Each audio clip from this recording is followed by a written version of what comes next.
s'entendre, il faut bien s'écouter. Rendez-vous sur M, la petite radio du Grand Maghreb. La semaine politique de Sophia Harris. Mise en image par Mehdi M. Plus de 190 harragas, femmes, mineurs et enfants ont été secourus par les gardes-côtes espagnols. Hélas, deux autres embarcations d'Oran et de Ain Timuchent ont quant à elles fait naufrage. Tragédie. Seules 18 personnes ont survécu. Mais que fuient les Algériens au péril de leur vie? Et pourquoi les officiels et la plupart des médias détournent les yeux? Les arrestations se sont multipliées ces dernières 48 heures. Plusieurs procès, des présentations devant le procureur. Belkacem Houem écopera de 1 an de prison, dont 2 mois ferme. Il sera enfin libre le 9 novembre. Entre libération et arrestation, espoir et désillusion. Mais quel est le message de Moradia? Dernière ligne droite pour les préparatifs de la 31e édition du sommet arabe. Après 2 ans de Covid, la Ligue se réunit pour faire face au fameux monde de l'après. Guerre en Europe, tensions énergétiques, l'émergence de l'axe Est versus axe Ouest. Où se positionne la Ligue arabe?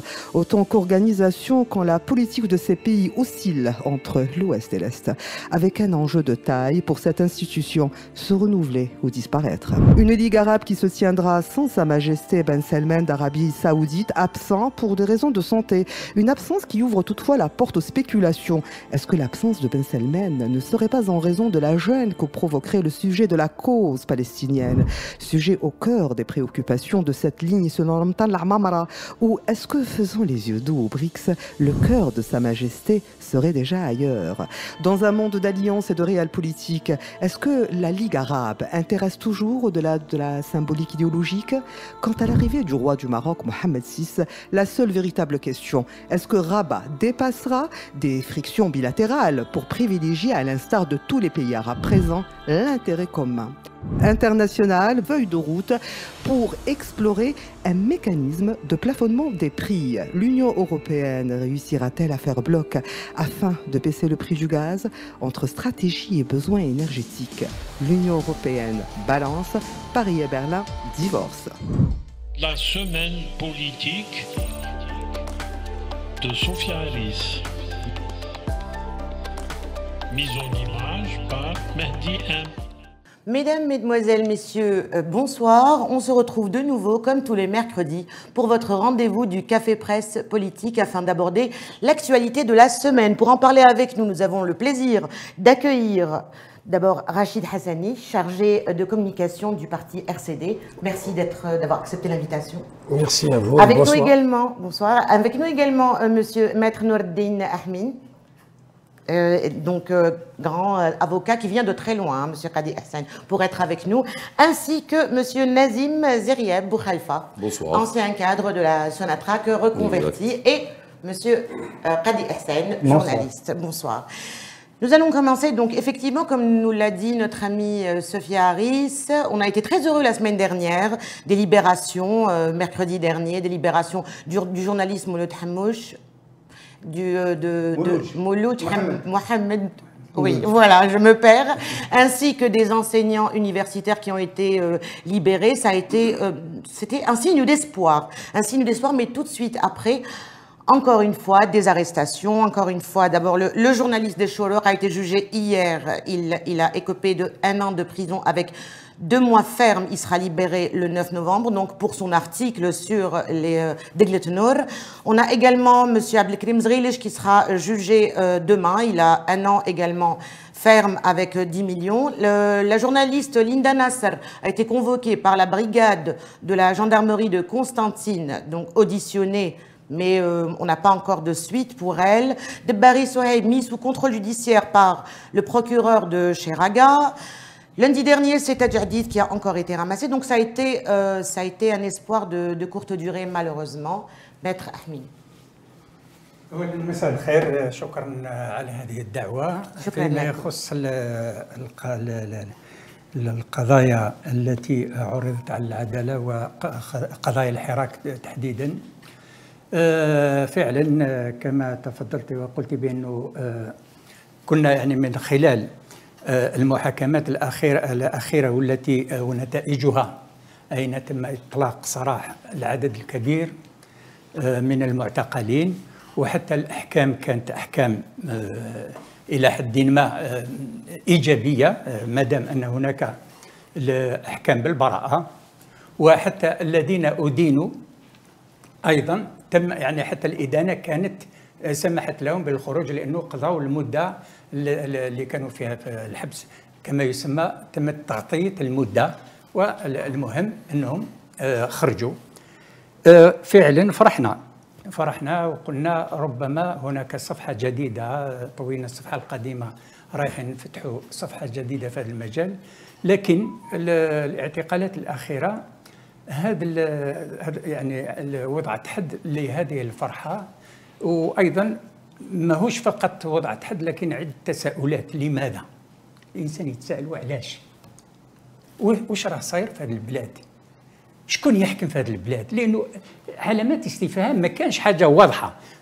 من جهة كاين هناك إطلاق سراح المعتقلين، وإن كان نحن على كل حال بالنسبة لنا مقتنعين بأن هؤلاء المعتقلين هم أبرياء من كل الجهات بدون استثناء، هم أبرياء في الأصل، ولكن هناك وضع معين، يعني النظام خلق وضع احنا الأولوية مديناها لإطلاق سراح المعتقلين. أما الحديث عن كيفية لماذا وصلنا إلى هذه الاعتقالات وما هي التفسيرات التي يمكن إعطاؤها وهل يمكن استمرار، كل هذه التساؤلات قلنا نخليها على جنب. المهم نفرحوا مع أبنائنا، أولادنا، خاوتنا اللي خرجوا من الحبس، راهم مع العائلات تاعهم. الاعتقالات الأخيرة شخصيا كنت في قضية تجديد، كنت قضية سهيب وكذا، حتى في ذلك الوقت أيضا فرحنا ما دام أن الحكم إلى حد ما كان كيوصل على مستوى المجلس. المحكمة كانت الأحكام قاسية، لكن على مستوى المجلس au niveau de la cour ça a été يعني les jugements étaient posés absolument. Donc ça a été un élément supplémentaire. Bon, déjà c'est le commencement de notre satisfaction à partir de là. من بعد كي زادت المحاكمات هذه خاصة في الجنايات، لأنه هذيك في الجنح وكذا كاين محكمة المجلس وكذا، كاين سرعة في المحاكمات، لكن الجنايات تهم خطيرة جدا. البعض من التهم توصل حتى الإعدام، السجن المؤبد، واللي حتى الوصف بالجنايات أو تكييف هذه بعد الأفعال لا وجود لها بالجنايات أمر خطير أصلا. يعني باش الدولة، لأنه في نهاية الأمر النظام راه يتصرف على أساس أنه يعني يمثل الدولة، هو اللي يسير الدولة. يعني الدولة الجزائرية بالنسبة عندها التزامات دولية فيما يخص حقوق الإنسان، بدءا إذا كان رحنا للبعيد حتى 63، يعني بداية الالتزام الدولة الجزائرية من 63، من دستور 63 المادة 11 من دستور 63 يقول أن الجزائر تنضم للإعلان العالمي لحقوق الإنسان وتتبناه في ذلك الوقت، يعني منذ 63. واليوم نشوفوا كيفاش تراجع حققنا مكاسب جد معتبرة في هذا الميدان، لأنه من الصعب جدا باش تحقق مكاسب في نظام غير ديمقراطي، في نظام لا يمشي بالمؤسسات الدستورية المعروفة في الدول الحديثة. إذن باش نوليو للموضوع تاعنا، فرحنا بإفراج خوتنا، لكن في نهاية الأمر رجعنا وكأننا المربع الأول للاعتقال. Justement, on a l'impression que c'est le commencement. Et finalement, exactement, voilà, de la main droite. C'est quoi ça? Ça rime à quoi? لماذا؟ حبينا نفهموا علاش le pourquoi des choses. Et surtout هنا ça donne l'impression باللي وكأن هناك عدة مراكز قرار. Plusieurs centres de décision. Monsieur Rachid Hassani, pardon, chargé de communication du RCD, quelle est la lecture du RCD de voir comme ça tantôt des libérations, d'autres fois le lendemain parfois, après avoir libéré un groupe de personnes, le lendemain d'autres personnes qui se font interpeller pour des chefs d'accusation, comme le disait Maître, des accusations graves? Nous avons communiqué la dernière fois quand il y avait le relâchement d'un certain nombre de hirakistes et de détenus, détenus injustement et arbitrairement, comme l'a dit Maître Ahmed. Mais nous nous sommes dit aussi non satisfaits tant que tous les détenus, tous les prévenus ne sont pas relâchés, il n'y a pas d'extinction de suite par rapport à tous ceux qui sont prévenus ou emprisonnés. Ça, de deux, le regard du politique, donc nous, on a quand même analysé, on a un semblant de réponse par rapport à ce qui se passe. Et tout est lié depuis 2019. Par rapport à la révolution, par rapport au Hirak de 2019, toutes les réponses du pouvoir viennent pour mettre fin à ce Hirak et pour faire oublier ce Hirak. Mais le Hirak n'est plus là dans la rue. Oui, le Hirak ça fait un moment, on est en 2022. Hein. Je continue. Donc, on est en 2022. Il est là peut-être intellectuellement, peut-être, non, madame, démontre que le Hirak continue. Le rejet du système par le peuple algérien reste intact et reste entier. Reste intact et reste entier. Les Algériens se sont tués aujourd'hui, ont battu en retraite aujourd'hui parce qu'il y a une répression féroce, il y a une répression terrible, il y a un musellement de la presse, il y a la fermeture du champ. Donc nous, au RCD, on explique ça par une stratégie. Ce n'est plus... le pouvoir n'est plus dans une dérive autoritaire, il est dans une stratégie bien réfléchie, dans une stratégie autoritaire bien réfléchie. C'est une stratégie carrément autoritaire qu'il est en train d'installer, de mettre en œuvre pour normaliser la situation, pour normaliser le Hirak, pour normaliser les partis politiques qui continuent à être autonomes et qui continuent à activer, et pour normaliser les Algériens qui se mettent au travers de toutes ces politiques menées par ce pouvoir. Donc la stratégie, c'est celle-là, et c'est pour ça qu'effectivement qu'on libère des gens par-ci et qu'on reprend des hirakistes et des activistes par-là, justement pour maintenir ce climat de paix, pour maintenir ce climat de répression et pour justement empêcher toute velléité du retour de la contestation, parce que le pouvoir sait qu'une petite brèche soit-elle, si elle est ouverte aujourd'hui, le peuple algérien reviendra à revendiquer, à contester, à revenir donc à l'activité politique. Monsieur Zerieb Boukhalifa, en 2019, lorsque Monsieur Tebboune, le président de la République, a été chef de l'État, il y a eu des promesses. Il y a eu cette promesse dans l'un de ses premiers discours, jetant la main au Hirak. C'est-à-dire qu'il y a eu certaines personnes, peut-être naïves, qui ont espéré quand même qu'il y ait un apaisement et qu'on libère déjà les détenus qui avaient été emprisonnés en 2019 dans le contexte des manifestations de rue. Moi, je ne suis pas très... comment dire, j'essaie de me dissocier de cette... dissocier un peu le pouvoir, ou monsieur le président Abdelmadjid Tebboune, son discours et le Hirak. Moi, je pense que c'est deux aspects, deux concepts très indépendants qu'on veut forcément lier, comme s'il y avait une juxtaposition et un frontal entre monsieur Tebboune et le Hirak. Je ne défends pas le président de la République, mais je ne pense pas que monsieur Tebboune ou le gouvernement soit l'ennemi numéro 1 du Hirak. Moi, je pense que ce n'est pas un échec du Hirak. Mais si c'est le Hirak, c'est comme ça qu'on l'avait décrit. Oui, mais le Hirak... Donc tout le monde a espéré quand même la libération des militants. Oui, maintenant la libération... On parle du Hirak, vous m'avez parlé de la main tendue de M. Tebboune et le Hirak. Maintenant, le Hirak n'est pas là, ce n'est pas la faute au pouvoir, ni la faute à personne. Le Hirak n'est pas là pour un ensemble d'éléments et que les gens ne sont pas dans la rue. Maintenant, la libération, oui, on est très content de la libération de beaucoup de détenus. Il y a beaucoup, j'imagine, d'injustice. Il y a beaucoup de personnes qui sont injustement en prison et on espère qu'ils soient libérés. Mais maintenant que vous liez systématiquement le Hirak, le pouvoir et tout ça, moi, je ne représente que moi-même, hein, je ne représente aucun parti politique. Je suis un simple citoyen, mais je ne vois pas cette relation, cette manipulation que vous dites du pouvoir vis-à-vis du Hirak. Pour moi, le Hirak, c'est fini. et on doit passer à autre chose.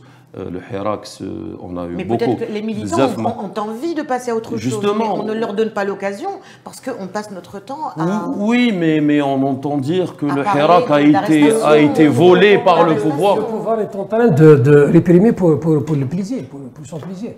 Oui, il n'y a pas d'objectif politique derrière la répression. Mais pourquoi prendre en otage le Hirak? Le Hirak, quand on est sorti, moi je suis sorti de Hirak pendant 2 ans, je ne trouve pas que le Hirak a échoué ou qu'il a été volé par je pense qu'il a atteint son paroxysme. Ou peut-être Makasib, je suis pas politicien pour le dire. Ah oui, non, mais c'est sûrement le 5e mandat, voilà. mais on est mal remercié. Mais le fait que le Hirak n'y est plus, les opposants essayent de justifier je pense que certaines lacunes en disant que le Hirak a été accaparé par le pouvoir, alors que pour moi, le Hirak... Monsieur Qadi Ihsan, en tant que... Qui a dit que le pouvoir a été accaparé par le Hirak, non? Par le pouvoir, par le pouvoir. Mais quand on entend dire, Monsieur Hassani, que la répression, le Hirak, etc., on a envie de penser que le Hirak a été récupéré, non accaparé, mais récupéré par une frange ou maté par une frange du pouvoir. Alors que moi, je n'arrive pas à voir cette relation entre le pouvoir actuel et le Hirak. Ah bon?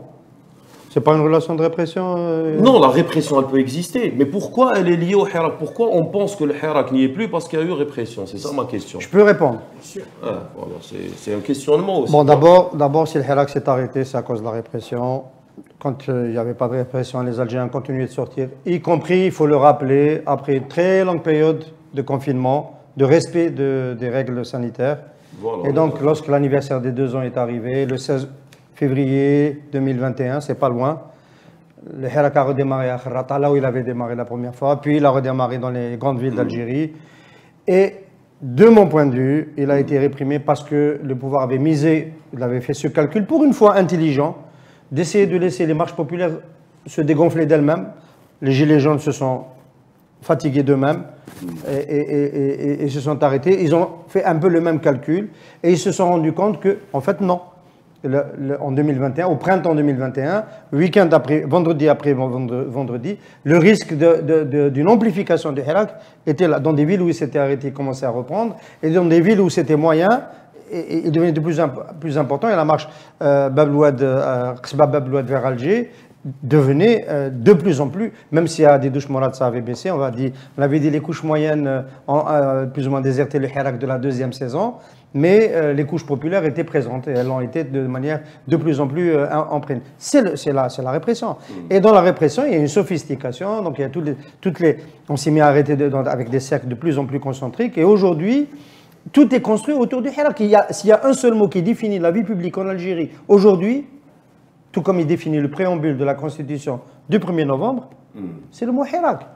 La répression, là, les gens dont on parle aujourd'hui, ce qu'a cité Maître Ahmed tout à l'heure, c'est des gens du Hirak. On ne réprime pas les gens du FLN, on ne réprime pas les gens qui ont soutenu Bouteflika, on ne les réprime plus. On réprime les gens qui ont stoppé le 5e mandat et appelé à un changement démocratique. Et Abdelmadjid Tebboune se définit aujourd'hui comme étant l'incarnation de cette politique. Il peut parler de tout ce qu'il veut, il incarne la politique de la répression du Hirak. Avec tous les reculs que nous connaissons, que nous évoquons, Abdelmadjid Tebboune dit « Jamais sous moi, mais il y aura de présidents de journalistes qui iront en prison pour son travail ». Et cette semaine, on a un journaliste, l'article 54 de la Constitution interdit la privation des libertés pour un journaliste, pour son travail. Kenza Khatou a couvert le procès, il a été question que de son article. On ne lui a pas reproché d'avoir vendu des armes en parallèle à que sais-je, ou d'avoir... C'est son article, c'est bien professionnel. Et il a été condamné pour un travail professionnel. Bon, je ne sais pas ce que font les conseillers d'Abdelmadjid Tebboune, je ne sais pas s'ils les écoutent, mais... c'est quand même quelque part un peu indécent qu'un chef d'État s'engage sur la protection, la sécurité des journalistes, sur ce point de la Constitution, et qu'il est le premier à la piétiner parce qu'il avait tout le temps de rattraper le coup. Et qu'est-ce qu'on nous invoque? On nous invoque un article de la loi sur la spéculation, qui justifie qu'on mette ce journaliste, on cite son nom quand même, Belkacem Houam de Chourouk. C'est sur la base d'une plainte d'un ministre. D'un ministre de la République, donc ça engage le gouvernement. On dit que c'est à cause de la loi sur la spéculation. Mais monsieur l'avocat Maître Ahmed, qu'est-ce qui vient en premier? L'article 54 de la Constitution ou un article sur la... C'est la Constitution. C'est la loi suprême. Abdelmadjid Tebboune est un danger pour la Constitution. Sa propre Constitution, il ne la respecte pas. Comment voulez-vous qu'il y ait des investisseurs qui viennent en Algérie? Comment voulez-vous que les investisseurs étrangers viennent en Algérie? Que les privés algériens investissent? C'est l'insécurité totale par rapport à cela. Donc je prends l'exemple des journalistes. Parce que bon, c'est le métier qui est proche de nous. Je suis très sensible et très en colère contre cette condamnation parce qu'elle fait que continuer une pratique que Bouteflika. Bouteflika, pour condamner Mohamed Ben Chikou, il n'a pas utilisé directement, il aurait peut-être mieux fait de le faire d'ailleurs, il a utilisé un subterfuge grossier, plutôt que le livre et le contenu, il a utilisé autre chose. Mais voilà, donc on est dans une politique de répression et qui s'est sophistiquée. Je suis désolé, personne ne parle des interdictions de sortie du territoire national. Amira Boraoui est interdite de sortir du territoire national, c'est parce qu'elle est bouteflikaiste ou parce qu'elle est hirakiste? Et tous les autres qui le sont, ils se comptent par centaines. On a eu le cas de Mustafa Benjama cette semaine à la frontière de la Tunisie, qu'on a empêché de sortir. Il se bat, lui, là. Il a déposé plainte, et il se bat, etc. Et ça se fait souvent par la police. Ça, c'est même pas juste. C'est quoi ça? C'est pas une politique de répression de masse? Oui, mais il est où le non, ce qui guide la politique publique, c'est bloquer le Hirak. C'est ça la réponse. Maintenant, le Hirak, c'est un autre débat. C'est un autre débat. C'est un autre débat. Je veux dire. Mais la répression, toujours. La répression vise le Hirak. Oui, mais ce n'est pas une... militants, ils visent le Hirak. Ils visent, monsieur, ils visent d'abord le Hirak. Je crois que c'est une erreur de considérer que l'image représente le Hirak. Le Hirak, c'est d'abord une lame de fond qui a traversé toute la société algérienne. Exact. À un certain moment, les Algériens se sont dit, c'est bon, basta, ce système est arrivé à terme, on doit passer à autre chose. Donc le Hirak, ça a commencé effectivement par la contestation du 5e mandat. Après, il s'est construit sur le rejet radical du système et il s'est construit sur donc la demande instante d'un changement démocratique pour les libertés, et ainsi de suite. Donc aujourd'hui, effectivement, il y a les marches qui se sont arrêtées. Oui, je vous dis politiquement, le rejet du système, il est intact aujourd'hui. Le pouvoir ne veut pas laisser une brèche parce qu'il sait s'il laisse une brèche, s'il laisse une petite brèche, c'est la contestation qui vient. Il y a un malaise sur le plan social, il y a un malaise dans les entreprises, il y a un malaise à l'école, il y a un malaise partout. Donc le pouvoir, à travers sa répression... On a commencé l'édito, pardon, Amira, avec l'édito avec le Haraga qui sont dont personne ne parle. Et ça, c'est un peu plus qu'un malaise. Bien sûr, parce que ça, c'est un suicide. C'est un suicide de... Attendez, le régime détourne le regard justement sur les Haragas qui partent. Parce que c'est l'image illustrative de l'échec de sa politique. Mais c'est clair, il ne va pas quand même parler des Haragas, parce que les Haragas illustrent parfaitement l'échec de ce système, l'échec des politiques publiques, l'échec de la politique de ce régime de fait, de ce pouvoir de fait. Parce que c'est un pouvoir de fait, c'est un pouvoir qui s'est imposé aux Algériens, ce n'est pas un pouvoir qui a été choisi par les Algériens. Les Algériens sont mis de côté dans le choix de leurs représentants, de leur chef de l'État. Monsieur Hassani, mais de toute manière, les jeunes et les Algériens ne peuvent pas rester indéfiniment dans la rue. Et à un moment, il va falloir une prise c'est-à-dire c'est les partis politiques qui doivent faire leur travail afin de proposer des feuilles de route. Oui, nous l'avons fait, madame. Nous l'avons fait, madame. Nous l'avons fait. Sincèrement, en tant que citoyen, j'ai 39 ans, 40 ans, j'en ai marre des discours politiques parce que je considère qu'il y a un fossé immense entre les politiciens et leurs électeurs ou la population. C'est que vous laissez aussi beaucoup d'espace, les opposants laissent beaucoup d'espace au pouvoir pour faire le travail. Nous avons des espaces ici. Ils sont tous récupérés par le pouvoir. Il faut rappeler que l'université d'été, tout récemment... C'est une activité sans banale pour un parti politique et nous avons été interdits de la faire. La rue nous est interdite. Pendant 30 ans d'existence. Bien sûr, non, je parle déjà dans la période. Pas dans le banc des accusés, je ne vous parle pas. Il n'y a pas de souci. Le problème algérien, ce n'est pas un problème de parti politique. La scène a été pollué. Depuis 1962, le pouvoir a tout fait pour empêcher les Algériens de débattre entre eux. Le pouvoir a tout fait pour que des initiatives politiques émergent. Est-ce que vous savez que nous sommes un parti politique légal qui a été interdit de la télévision publique, des radios publiques, des télévisions parapubliques, ce qu'on appelle communément les chaînes Nahar, Shorq et tant d'autres, depuis des années et des années. Comment voulez-vous que notre discours arrive aux Algériens quand on arrive à vous, par exemple? On nous ferme tout, monsieur. Nous prenons beaucoup de risques, monsieur, pour exercer le minimum de ce que peut faire un parti politique. Tout est fermé, monsieur. Il faut comprendre, une bonne fois pour toutes, que l'élite universitaire, l'élite algérienne, les Algériens doivent comprendre que nous avons affaire à un système politique, donc à une dictature. C'est une dictature, il faut dire les choses par leur nom. Nous ne sommes pas dans un système politique normal pour demander des comptes à un parti politique. Vous aurez pu le faire si nous étions dans un système politique normal. Vous dites telle ou telle proposition du RCD n'est pas une bonne proposition parce que oui, bien sûr, moi je jamais envie. Pourtant, je veux être militant. J'ai des idées politiques, mais j'ai jamais eu envie d'intégrer tel ou tel parti politique parce que ça ne parle pas au peuple aussi. Est-ce que vous savez que ce pouvoir... Je ne sais pas, c'est très archaïque ce que je vous dis, c'est peut-être simpliste.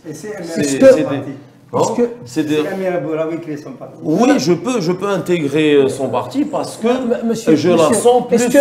Laissez-moi finir juste 2 secondes. C'est que vous faites de la politique, c'est très bien, vous êtes peut-être opprimé, oppressé, mais moi je ne sais rien de ce que vous faites, ni le FLN, ni le FFS, ni rien du tout. Vous existez depuis 30 ans, vous ne faites que râler. D'accord, désolé, c'est pas une insulte, mais c'est un constat. Vous râlez, vous dites ce qui ne va pas. Oui, Abdelmadjid Tebboune, le président, le gouvernement, celui me manipule, celui-là manipule, mais c'est quand même terrible. Mais vous n'apportez aucun... Mais vous dites que maintenant que vous n'arrivez pas à avoir une part de marché désolé de commercialiser un peu le Hirak, mais vous n'avez pas un petit bout de fromage de ce Hirak. Vous n'avez rien eu, vous les partis politiques. Et le fait que vous n'avez rien du tout de ce Hirak, vous dites qu'il est... Il a été... Je ne vais pas me faire l'avocat du RCD. Est-ce que vous connaissez les propositions du RCD au début du Hirak? Est-ce que vous les avez lues?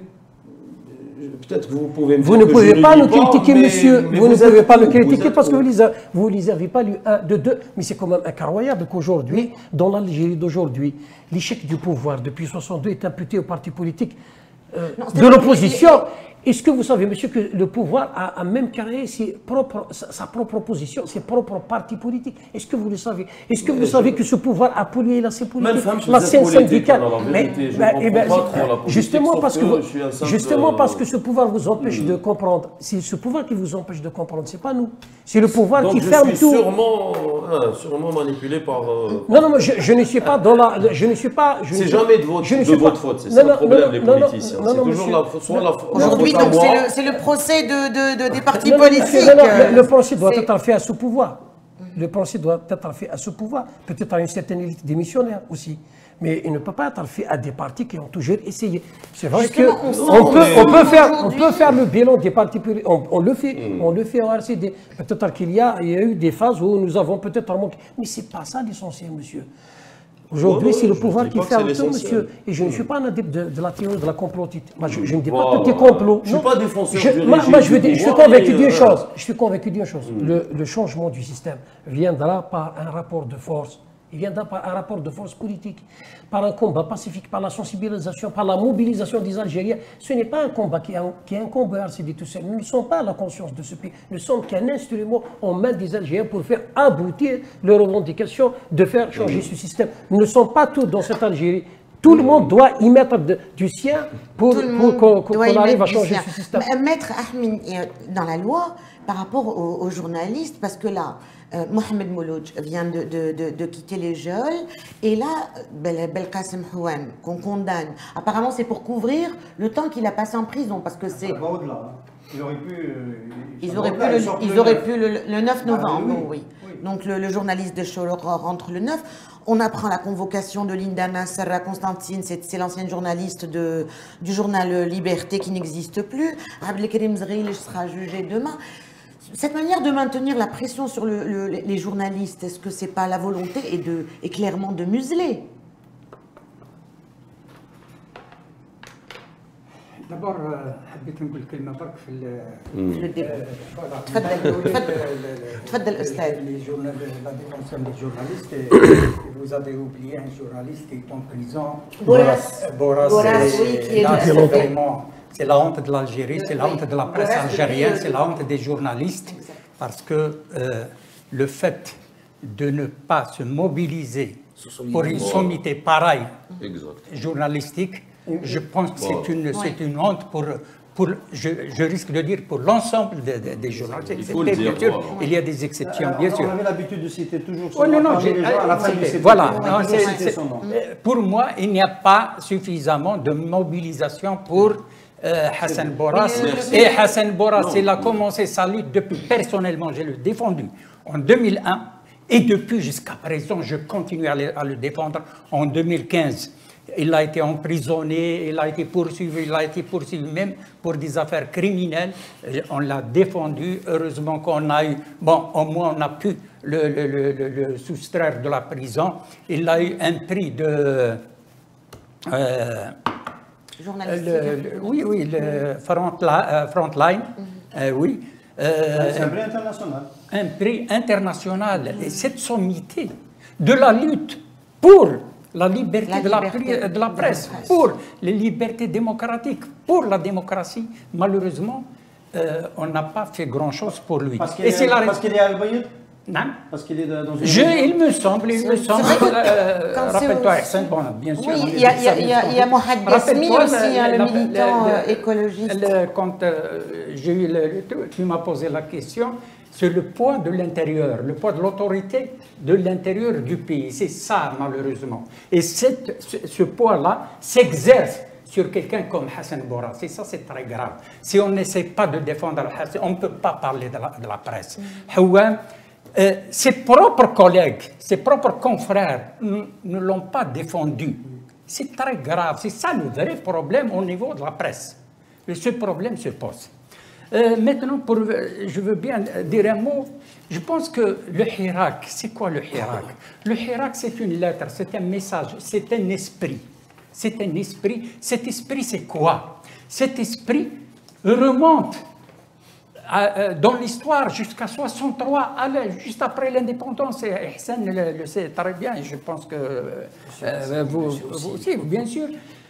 On a essayé de fonder un État sur de bases solides. C'est de faire une constitution. Qu'est-ce que c'est? C'est ça le vrai problème qui se pose aujourd'hui. Et depuis, on n'a pas résolu ce problème. Et le Hirak est venu pour ça, pour la refondation de l'État algérien.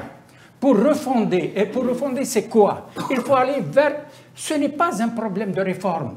Le problème ne se pose pas comme ça, ne se pose pas au niveau des réformes. C'est au niveau de refondement, de la refondation de l'État algérien. Et c'est الدولة الجزائرية على أسس ماشي قضية ناسيونال على أسس متينة يعني بناء المؤسسات وهذا بناء المؤسسات يبدأ من بناء الدولة والدولة واش هي يعني لازم الشعب هو اللي يقول كلمته باش يقول كلمته لازم من ان بروسيسوس كونستيتيون سون سا ما نديرو والو ما نقدروش نافو دونك لو حراك سي سا ليسبري دو حراك سي سا دونك cet esprit ne se réalise pas dans C'était un mot d'ordre, le 7 et le 8. Voilà, exactement. C'était un mot d'ordre dans la rue. Le mot d'ordre du Hirak. Et ça n'a pas été réalisé. Donc on va continuer. Ça, c'est notre droit. Et c'est notre devoir aussi. C'est un devoir du citoyen algérien d'aller dans ce sens. On ne va pas laisser ces gens-là. يلعبوا بالدولة الجزائرية. Ça c'est impardonnable, inacceptable.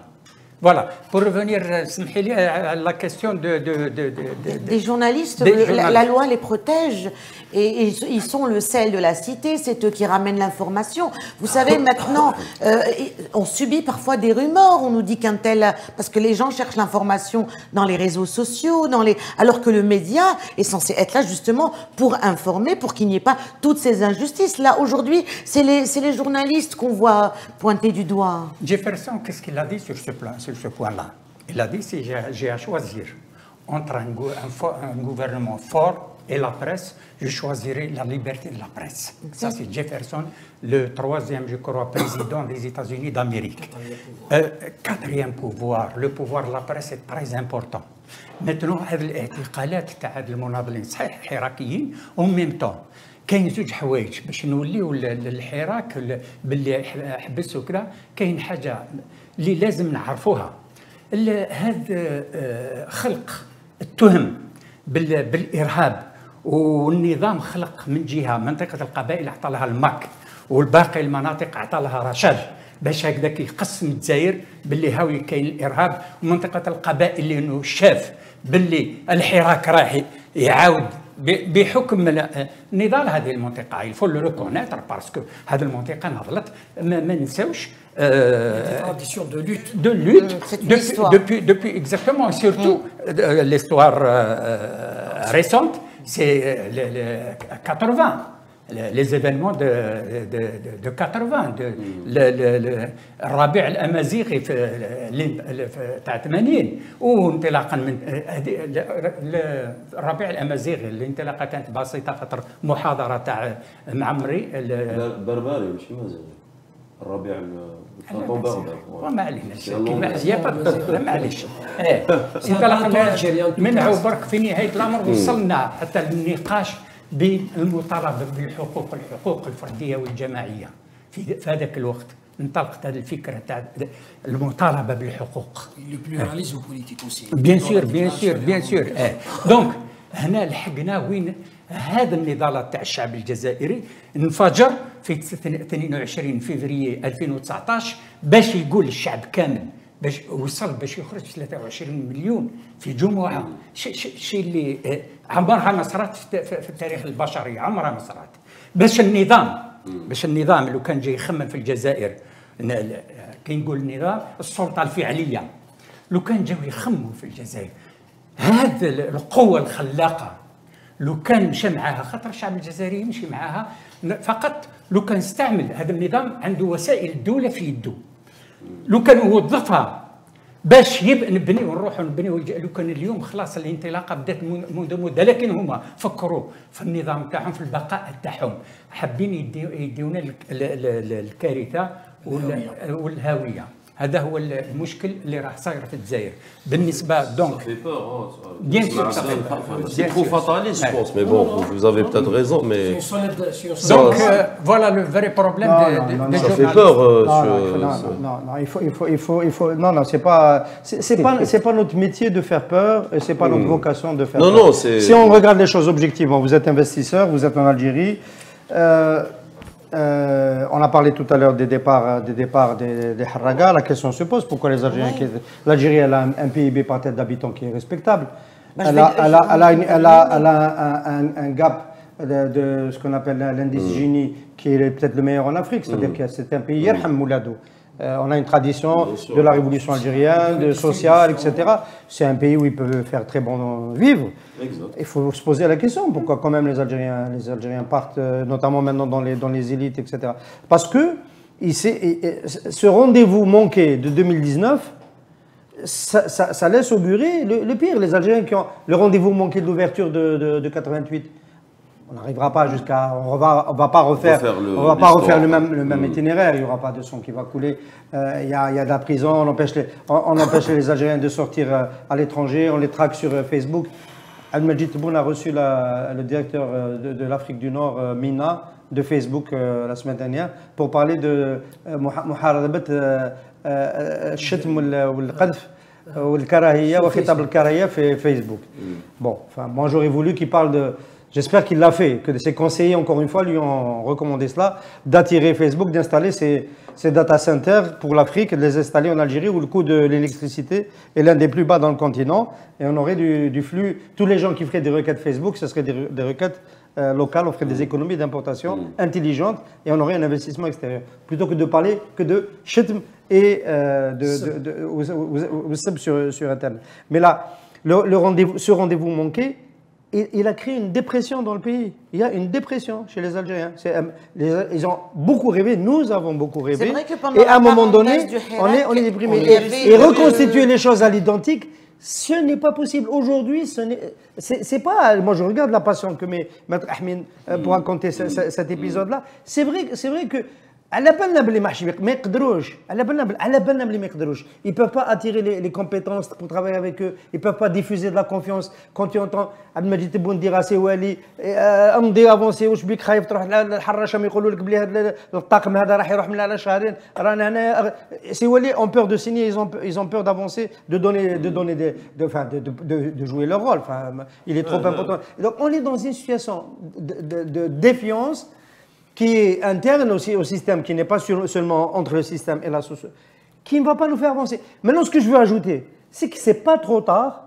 Voilà. C'est pas trop tard pour bien faire. Ce n'est pas trop tard. Je ne suis pas en train de tourner. Ce n'est pas trop tard. On est sceptique, mais ce n'est pas trop tard. Nous, on veut continuer à y croire. C'est-à-dire qu'il faut, il n'y a pas que ça. Il y a pas que ça. On est là. Je vous parlais de Harraga. Vous parlez de Harraga, oui, je suis d'accord avec vous. Monsieur Zarieb, vous êtes rentré, vous avez passé des années à l'étranger. Mon père n'est pas milliardaire et voilà, mais il fait bon aussi à vivre en Algérie, il ne faut pas croire aussi. Il ne faut pas que noircir le tableau. Oui, il y a des emprisonnés, oui, il faut libérer. Oui, qu'il y a Harraga, mais monsieur Hassan, il y a Harraga, ils ont toujours existé. Pas pendant le Hirak, justement, peut-être que l'espoir était trop grand. Mais comment ça ne pas noircir quand tu vois des familles algériennes qui souffrent aujourd'hui parce qu'un de leurs parents est en prison. Mais c'est noir déjà. Mais on peut évoluer, oui. C'est pas nous qui noir. C'est pas par plaisir qu'on veut brosser un tableau noir de la situation. Mais il est noir, monsieur. Mais il est noir, le tableau. Après, bien sûr, il faut faire un diagnostic sans complaisance de la situation. Je suis d'accord. Sans être fataliste. Il faut le faire pour qu'on puisse avancer, pour trouver les remèdes qu'il faut à cette situation, j'allais dire, catastrophique. Et c'est ça le problème. Et comme le dit Hassan, c'est le problème aujourd'hui, c'est que nous savons que ce n'est pas un pur pour ce pouvoir. Il ne va pas réussir à museler, à mater la société. Mais nous allons encore perdre des années dans le développement, pendant que les autres avancent à des vitesses vertigineuses dans la technologie, dans l'informatique, dans l'économie, dans le commerce. Et nous sommes encore là à discuter de la nature du pouvoir, de ce qui est bien de la presse, du musulman, de la presse, de la liberté et tout ce qui s'ensuit. Et c'est ça le drame, monsieur. Disons quand même que... On va parler d'autres pays plus en difficulté que les nôtres pour que le moral remonte, c'est ça? On va dire que Rome ne s'est pas faite en un jour. Et on va passer à un autre thème sans transition. Donc Alger se fait belle. Et c'est toujours ça de prix. Alger se fait belle afin d'accueillir le 31e sommet de la Ligue arabe. Ça va se passer le 1er et le 2 novembre prochain. C'était prévu en mars dernier, ça a été retardé. Et là, donc on attend des pays, ça sera nos invités. Que peut-on attendre comme résultat probant pour ce sommet, monsieur Ahmed? Essayons d'être positifs quand même. Non, je ne suis pas pessimiste. Non, je ne le suis pas. Au contraire, c'est inéluctable. On va voir. C'est le prix à payer, c'est tout. Voilà la seule chose. Voilà, on peut éviter de payer le prix le plus fort, c'est tout. C'est ça le problème. Sinon, la finalité, c'est le peuple qui aura le dessus, ça c'est sûr. Maintenant, pour ce qui est de la Ligue arabe, ça rentre dans le cadre de la politique du pouvoir. Quoique ça ne m'intéresse pas du tout de commenter ça, mais malgré ça, on peut faire une lecture, la lecture que je fais sur ça. C'est que le pouvoir, à défaut d'avoir l'adhésion du peuple, à défaut de conquérir le peuple, à défaut d'avoir la légitimité à travers le peuple, il essaie d'avoir une légitimité il veut la ramener de l'extérieur.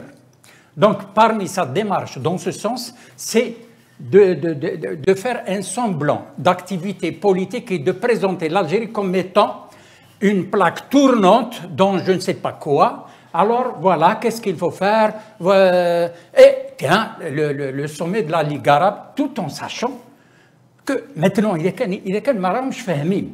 s'il y a une division dans le monde arabe, comme aujourd'hui, vraiment, ça veut dire mais fahmin, à la belle fahmin.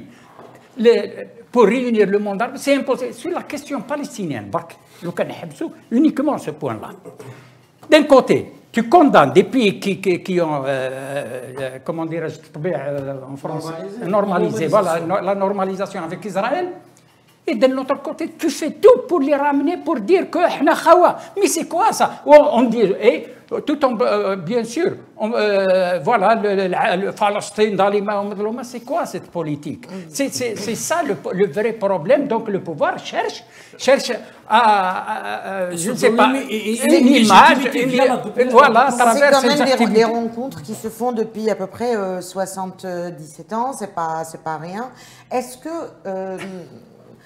peut-être que pour certains, c'est devenu obsolète. Est-ce que cette ligue n'a pas besoin justement de faire sa mutation et de s'inscrire dans ce 21e siècle? Parce qu'il y a des raisons quand même qui font en sorte qu'il y ait des intérêts communs. Je parle de la sécurité, je parle de... Cette rencontre reste quand même une rencontre qui n'a pas eu lieu depuis 3 ans, qui va avoir lieu à Alger le 1er novembre prochain. C'est pas rien comme date. La première des remarques, c'est que vous venez de dire que c'est l'événement qui fait l'actualité. Moi, je ne pense pas, à part ceux ici d'Alger qui voient tous ceux qui sont en train de ravaler les espaces, les façades, ainsi de suite. Ce n'est pas un événement pour les Algériens. Ça ne parle pas. Il y a les médias du pouvoir qui parlent de ça. Mais les Algériens, ce n'est pas véritablement un événement. De un. De deux, quand on organise quelque chose, madame, quand on organise quelque chose, il faudrait s'assigner des objectifs. Et nous sommes à la 31e édition de la Ligue arabe. Quels sont les résultats qui apparaissent aujourd'hui probants depuis 31 éditions? Aucun résultat. Le monde arabe est plus que jamais partagé. Il y a des guerres interarabes. Le Yémen est agressé par les pays du Golfe. La Palestine est délaissée par un certain nombre de pays. Est-ce que l'Algérie ne peut pas jouer un rôle? Attendez, j'arrive par rapport à l'Algérie. Et aujourd'hui, la question de la normalisation des pays avec Israël partage profondément les pays arabes. Il y a ceux qui sont pour la normalisation et il y a d'autres qui continuent à soutenir la cause palestinienne. Donc, et puis sur le plan idéologique, comme l'a dit Mohamed Harkoun, c'est quelque chose qui ne veut absolument rien dire. Le monde arabe, la Ligue arabe, ça ne veut absolument rien dire. Madame, je continue, si vous me laissez, je continue. Et nous pensons, et RCD, parce que c'est ça le plus important, et c'est pour cela que je suis là, c'est pour dire ce que nous pensons de ce genre. Les ensembles se construisent autour de 3 choses importantes. La première, c'est la profondeur historique des peuples et des pays. La deuxième, c'est l'intérêt des pays. La troisième, c'est l'espace géographique ou géospatial dans lequel évoluent ces pays et ces peuples. Nous sommes des Africains, nous sommes des Nord-Africains. L'Algérie, c'est un pays nord-africain. Nous sommes des Africains et nous sommes un pays de la rive sud de la Méditerranée. Nous avons tout intérêt à construire ces ensembles, ici sous-ensembles dans l'intérêt du pays et dans l'intérêt des Algériens. Nous n'avons pas à courir derrière ces genres d'ensemble, j'allais dire, factices et budgétaires à l'occasion des éditions comme celles que nous allons vivre. Monsieur Nazim Zerieb, effectivement, l'Algérie est un pays nord-africain. C'est un pays qui est très important géostratégiquement, ça ne rentre pas en contradiction qu'il y ait une union africaine, qu'on puisse avoir une union des pays de la Méditerranée et également d'avoir une influence ailleurs. Votre avis?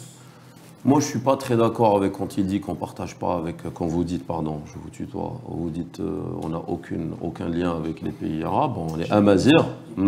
La profondeur historique, avec, je pense que si, quand même. On ne peut pas occulter le fait que nous avons un petit brin de culture arabe, entre parenthèses, même si nous sommes des Amazirs depuis la Numidie. Moi-même, je suis de Sirta jusqu'à Axel et Tariq ibn Ziyad, qui était un berbère sous l'étendard des Omeyyades. D'accord, donc on a les Arabes ou la civilisation arabe ou arabo-musulmane ou musulmane à participer. Oui, oui, non, je viens de la Ligue arabe comme ensemble politique de pays, pour la majorité, ils ont des pouvoirs, ils ont des dictatures dans les pays. Les îles Comores, la Somalie ne sont pas arabes. On parle des peuples, on ne parle pas de la culture. Non, je vous parle il y a des pays qui ne sont pas arabes, qui n'ont rien à voir avec l'arabité, qui font partie quand même de la Ligue arabe. Je parle de la Ligue arabe. Oui, c'est important de le souligner. J'ai évoqué juste un sujet que vous avez cité, qui est la profondeur historique avec les Arabes. Je vous dis qu'on a quand même une histoire en commun avec les Arabes. Ça ne fait pas de nous des Arabes, comme la francophonie ne fait pas de nous des Français, d'accord? Mais quand même, nous partageons, parce que certains de nos compatriotes, le mot arabe est devenu un agent allergène. Dès qu'on cite arabe, on a l'impression que ça menace notre amazirité ou notre barbarité. D'accord, bon, on fait partie. Je me trompe peut-être, mais je vous dis juste ce que je pense. Maintenant, la Ligue arabe, oui, peut-être 31 éditions ça n'a rien fait. Peut-être que ça va faire cette fois-ci, peut-être. Je dis surtout la crise post-Covid. Il y a une fragmentation et des coalitions de plusieurs États. Peut-être que l'Algérie a besoin aussi d'appartenir à un groupuscule pour être peut-être. Je rêve peut-être pour avoir une zone de libre-échange, qu'on puisse avoir des échanges économiques fructueux avec des pays qui peuvent nous ressembler de près ou de loin, comme avec la Tunisie, le Maroc, la Somalie, l'Égypte et peut-être l'Arabie Saoudite. On représente quand même une force énergétique en termes d'hydrocarbures, de gaz, surtout dans ce contexte actuel. Et peut-être, pourquoi pas, donc... peut-être que ça pourrait marcher. Essayons d'abolir ce dicton. Ce n'est pas ça le sujet. Il faut être efficient et efficace. Quand on fait un ensemble, c'est pour un objectif. Nous avons beaucoup plus à gagner à faire dans l'intégration de l'Afrique du Nord. J'allais dire maghrébine, avec les pays de la rive nord de la Méditerranée. Faisons-le. Économiquement, c'est viable. La seule chose qu'on peut partager dans cette Ligue arabe, c'est sur le plan politique, et malheureusement sur le plan politique, je ne dis pas que c'est la joie, il y a une mésentente totale entre les pays arabes.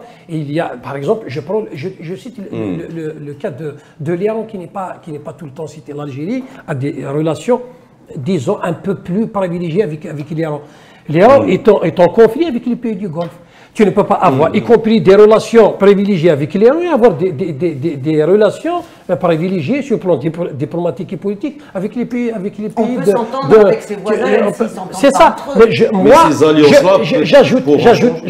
Est-ce que vous savez qu'aujourd'hui, le prix de la non-intégration maghrébine, nous formons une force quand même avec la Libye, la Tunisie et le Maroc. Nous sommes un marché qui peut peser. Et c'est à cela qu'on doit s'atteler. Au lieu de mettre 22 milliards de dollars dans le budget de 2023 pour la défense, le Maroc, j'ai lu hier, qui sont à 17 milliards de dollars. Cette course vers l'armement, il vaut mieux débattre, il vaut mieux dialoguer, il vaut mieux avoir la paix sans armes que de faire cette course à l'armement au détriment des peuples de la région. Moi, j'aimerais bien que notre diplomatie s'attelle à discuter, débattre avec nos voisins pour qu'on ait une paix. Oui. Objectivement, ce que j'ai envie de regarder, c'est quand je savais que j'allais participer à ce CPP et qu'on allait parler du sommet arabe, c'est qu'est-ce que c'est la Ligue arabe et à quel espace on est connecté lorsqu'on parle de la Ligue arabe comparativement un peu aux autres régions dans le monde. J'ai vu un peu les organisations en Asie. Les organisations en Europe, c'est l'Union européenne, c'est un peu le modèle. À l'Amérique du Nord, l'organisation de l'Ouest, l'Afrique de l'Ouest, les pays du Golfe. C'est le ratio le plus fort d'États autocratiques par nombre d'États. C'est l'organisation où il y a le plus d'États autocratiques par nombre d'États. C'est-à-dire, en fait, en termes de modernité politique, c'est l'espace le plus aéré du monde. Ça, il faut bien l'avoir en tête. Ça, c'est de facto. Voilà. On parle même l'Asie qui était en retard sur ce plan-là. Aujourd'hui, on fait le ratio. On peut mettre la Chine dedans, dans ces organisations, etc. On parle des espaces régionaux. On parle des espaces régionaux. Bon. La Ligue arabe se retrouve après, tout à l'heure on parlait du rendez-vous manqué de 2019. La Ligue arabe se retrouve après un rendez-vous manqué, un immense rendez-vous manqué, c'est le printemps arabe. Qui était un séisme planétaire, parce qu'en fait, il y avait une incidence qui dépassait la région. Il y a des pays gros producteurs. Il ne faut pas oublier que ça a touché Bahreïn au début. Hein. Ouais. Et donc, c'était en train d'arriver sur les terrains les plus sécurisés des monarchies. Cet épisode, on est en train de le refermer comment? Il y a eu une invitation des peuples et des opinions et des sociétés arabes à faire un pas vers la modernité politique. La diversité en Tunisie, en Égypte, et puis après en Syrie, etc., à laquelle on a répondu par la répression. Et ce printemps arabe a été écrasé, la plupart du temps dans le sang, c'est le cas en Égypte et en Syrie. Ensuite, avec des subterfuges, comme c'est en train de se faire maintenant en Tunisie, un maître est bien placé pour en parler. Et ça s'est resserré. Il y a eu un deuxième épisode, un deuxième tour, en extensible, c'est le Soudan et le Hirak algérien. Et on voit un peu où nous en sommes. Donc, s'il y a quelque chose qui va cimenter tous ces gens-là, c'est quand même le facteur répressif et le facteur autocratique vis-à-vis de leur propre société, vis-à-vis de leur propre opinion. C'est ça qui, malheureusement, comparativement il y a quelques années où il y avait des opinions qui pouvaient émerger et qui pouvaient jouer un rôle. Et donc, de ce point de vue-là, on est vraiment au creux de la vague. Je peux? Bien sûr. Après, c'est une conjoncture mondiale où qui va au-delà. Et on voit bien que ce sont des pays, les pays arabes ou dits arabes, sont assis sur du pétrole et du gaz. Et que quand on essaye de vous exporter de la démocratie via des bombes, c'est pas facile à accepter non plus. Ah, parce que Mohamed Bouslimani en Tunisie, c'est venu de l'extérieur. Non, je ne parle pas de ça. On voit bien que... Maïdan Tahrir, c'est venu de l'extérieur. Non, mais on voit bien que le résultat de la démocratisation... il y a une confusion là, entre 2003, l'invasion de l'Irak, qui est quelque chose de tout à fait artificiel. Voilà, l'invasion, je parle de l'invasion de l'Irak. Non, on parle du printemps arabe, on parle de 2011, on parle du cycle de 2020. Oui, après il y a eu énormément... Après il y a eu énormément de manipulations aussi. Voilà encore une autre posture. Il y a eu des peuples qui ont voulu se libérer des jougs de leur régime. Et qui a été réprimé. Oui, mais Daesh, ça tombe pas du ciel non plus. Daesh, c'est une réalité qui a libéré tous les salafistes, tout comme chez nous, on a libéré à Constantinople. Tout comme chez nous en 1994, il faudra en parler un jour, c'est une investigation. Le général de la première région militaire, la 5e région militaire, devrait bien en parler un jour. C'est un moderniste. Il était proche du RCD. On a bien libéré Terzoul. Vous avez dit proche du RCD, un général proche du RCD? Il était proche des modernistes, on va dire. Il était favorable à l'interruption du processus électoral. Donc voilà. Et il y a bien eu le maquis du Nord constantinois. La création de l'AIS, c'est une conséquence directe de ce qui s'est passé à la libération de Terzoul. Terzoul, c'était une grosse opération de manipulation pour envahir les maquis du GIA. Et Assad a fait la même chose. Il a libéré tout l'Europe et il a tout fait pour radicaliser l'opposition. Il avait une opposition démocratique. Il avait un Hirak en face de lui au début. Les premiers mois de la révolution en Syrie, il avait un Hirak en face de lui. On part de l'idée que les peuples ont droit de se libérer. On parle de cette idée-là. Ils ont le droit de ne pas subir Assad père et fils des années, Moubarak père et fils. C'est ce qui allait arriver, des décennies, etc. Et tant de se libérer. Se libérer ne doit pas être au prix de la destruction des nations. Oui. Ça, il faut se libérer, oui. Madame, il ne faut pas faire l'amalgame entre les influences, les interférences des étrangers quand il y a déclenchement des guerres et ce sentiment, ce désir des peuples à se libérer. Jusqu'à nouvel ordre. Hama et l'autre grande ville du nord qui a été le théâtre d'un siège interminable, Halab, ont été bombardés continuellement, tous les jours, par l'aviation de Poutine. Voilà. Il faut bien restituer, quand on parle de ruines, il faut bien restituer qui a provoqué les ruines. Ce sont plusieurs forces aussi étrangères qui ont fait partie de la déstabilisation de la Syrie. Parce qu'il y a eu d'abord la répression du peuple. On parle de la déstabilisation de la Syrie. On parle d'une révolution populaire qui a été réprimée dans le sang. Après, qu'il y ait une branche armée qui est prise dessus parce qu'on a utilisé les armes contre eux. Assad a utilisé les armes, il a fait disparaître des dizaines de milliers de personnes. Si on a utilisé cette arme-là, après on va pas. Au départ, c'est comme si en Algérie, le Gaïd, on va lui quand même parce qu'il y a des Algériens qui lui reconnaissent cette qualité, mais Le Gaïd aurait utilisé il aurait utilisé la même chose que Assad. Et il y a une branche des Algériens qui décide de lui répondre par les armes. Parce qu'on a l'expérience des années 90. On va dire que c'est les Algériens qui voulaient détruire leur État, on va dire que c'est le 22 février qui voulaient détruire l'État. Après, vous ouvrez grande les portes pour ça ouvre la porte à tout. Après, ça ouvre la porte à tout. Après, il faut dire, madame, qui pose des questions. D'accord.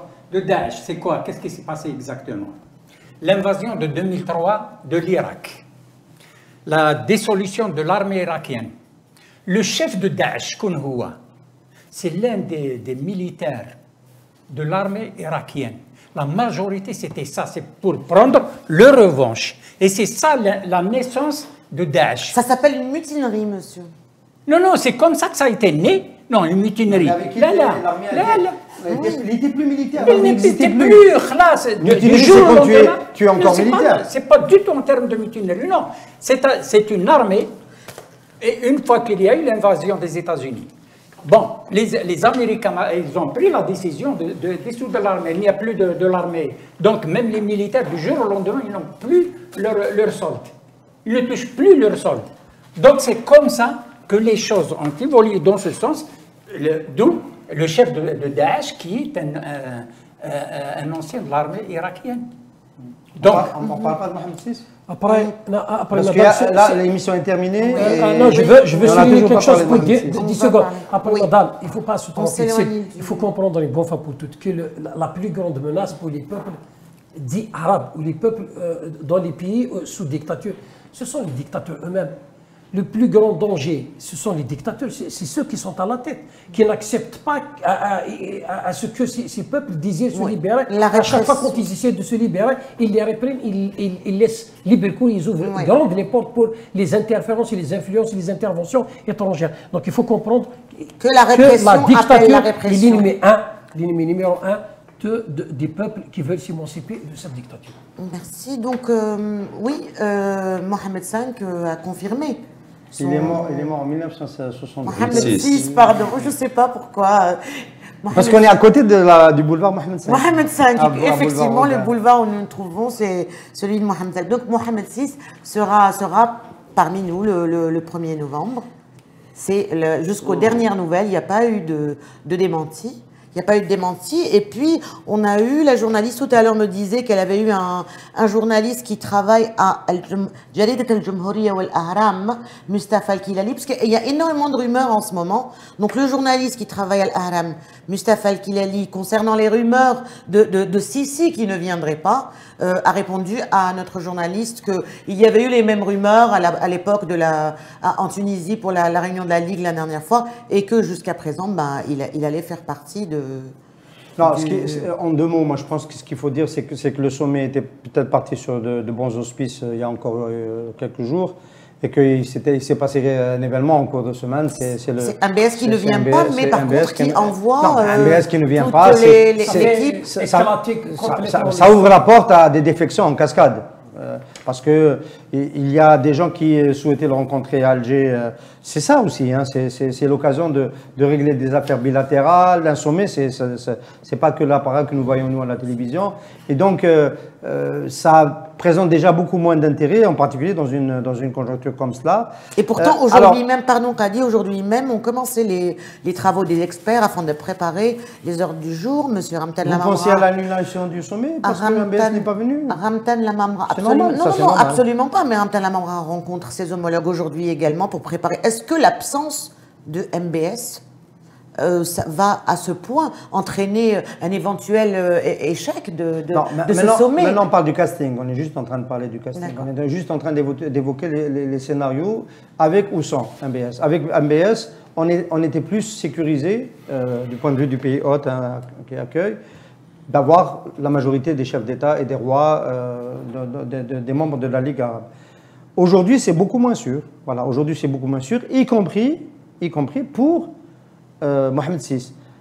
Pourquoi? Parce que Mohamed VI, je pense que dans sa stratégie, quand il a laissé dire qu'il allait venir, il y avait cette possibilité d'utiliser la présence du roi, de MBS, qui n'est pas encore roi d'Arabie Saoudite, pour essayer d'aplanir et de faire en sorte que l'Algérie change de position, adoucisse sa position extrêmement ferme vis-à-vis du Maroc et de l'évolution du Maroc. Bon, maintenant, il y a moins de chances que ça se passe comme ça, donc peut-être qu'il y a moins d'intérêt politiquement pour lui de prendre le risque de venir à Alger. C'est pour ça que maintenant, moi je faisais partie des gens qui misaient sur sa venue, parce que je voyais le coût diplomatique. Aujourd'hui, je suis beaucoup moins sûr et je pense même qu'il ne le fera pas. Reste l'autre enjeu, c'est celui de la présence de Sisi, l'autre capitale forte de la Ligue arabe. Si, comme le disent certains, il y a des pressions pour que Sisi n'aille pas, ça veut dire qu'il y a une volonté délibérée de saboter le sommet. Moi, je pense que Sisi va quand même venir, parce qu'il veut maintenir une certaine indépendance vis-à-vis des pays du Khalidji, notamment vis-à-vis de l'Arabie Saoudite. Et que donc on aura quand même un sommet on va dire en demi-teinte. Ça, c'est pour le casting. Maintenant, pour les résolutions, pour ce qui est le plus important, finalement, ce sont les résolutions. Pour ce qui va en sortir, je demande à voir, je préfère ne pas me prononcer parce que bon, là on retombe sur le terrain des désaccords historiques et c'est très difficile d'obtenir une position commune sur la question palestinienne. Ça va être difficile. J'espère qu'il y en aura une après la relance du processus de réunification et de réconciliation interpalestinien. J'espère qu'il se passera quelque chose qui va consolider ce processus, mais bon, il y a le contexte international, même sur la question de l'invasion de l'Ukraine par la Russie, il y a des divergences dans le monde arabe. Le retour de la Syrie, faut noter que l'Algérie est le pays le plus zélé pour amener Assad à nouveau dans l'organisation. Je suis beaucoup moins sûr qu'il y ait des progrès sur ces questions-là. Qu'il y ait, M. Zerieb, un mot positif concernant ce sommet? Positif? Oui. Ça, c'est autre. C'est positif, vous n'y avez pas le Non, tout ce que vous avez dit, c'est tellement... c'est-à-dire, est-ce que de ce sommet... C'était nuancé. C'est nuancé, mais est-ce que de ce sommet... Non, mais Alger est pleine de fleurs, on a refait les peintures... Au moins ça a servi. Au moins ça, c'est déjà bien, ça a servi on reçoit des invités... ça a servi voilà, est-ce qu'il y aura... moins. Parce qu'il n'y a pas de commission, en fait, dans cette ligue qui puisse justement accoucher de quelque chose de pragmatique concernant le réel politique. Ça n'a jamais accouché de quelque chose de vraiment concret. Ça a toujours été une réunion. Ben oui. C'est normal parce qu'il y a des positions historiquement inconciliables. Inconciliables entre les États arabes. C'est-à-dire que, madame, on ne peut pas démarrer de données fausses pour arriver à un résultat juste. Ça démarre faux, Il n'y a rien qui rassemble, rassemble ces pays arabes sur le plan géographique, sur le plan de leur position par rapport à la question palestinienne. Mais avoir une alliance, il y a la géographie, par exemple, qui rassemble les pays européens, même s'ils ne parlent pas. Vous connaissez les échanges interarabes sur le plan économique et commercial. Mais c'est effectivement pas grand-chose. C'est effectivement pas grand-chose. Une position politique arabe commune depuis longtemps. Jamais, madame. C'est de subir, peut-être aussi subir des guerres, excusez-moi, c'est peut-être de subir aussi des guerres parce qu'ils sont assis sur du pétrole et du gaz. Parce qu'il y a des dictatures dans ces pays. C'est ça le nœud gordien de la problématique, parce qu'il y a des dictatures. Quand il y a des dictatures, on ne laisse pas les peuples s'exprimer, il n'y a pas de démocratie, il n'y a pas le reflet du désir des peuples par rapport à leur diplomatie. Par contre, je voudrais apporter un petit bémol par rapport à Mohamed Sadis. Moi, je pense que probablement il va venir. Il va venir parce que c'est quelqu'un qui a tout fait sur le plan diplomatique pour faire capoter le sommet arabe, parce qu'ils sont dans une guerre, pouvoir algérien, pouvoir du Makhzen. Et sur le plan diplomatique, il va tout faire pour faire capoter, pour essayer de faire reculer un certain nombre de rois qui sont proches du Maroc pour ne pas venir, pour faire capoter le sommet. Mais lui, il va venir. Il va venir parce qu'il souffle le chaud et le froid, il va jouer un autre jeu. Il fait semblant donc de venir, d'essayer de renouer le dialogue avec l'Algérie parce qu'il souffre la rupture des relations diplomatiques, commerciales et économiques avec le Maroc. C'est le Maroc, c'est le peuple marocain qui souffre beaucoup plus que l'Algérie. Donc lui, il va essayer de renouer, mais il va tout faire pour affaiblir, dans l'esprit d'affaiblir. Donc les tenants du pouvoir en Algérie, il va tout faire pour essayer de faire capoter le sommet et d'empêcher les autres de venir assister à ce sommet. Alors, M.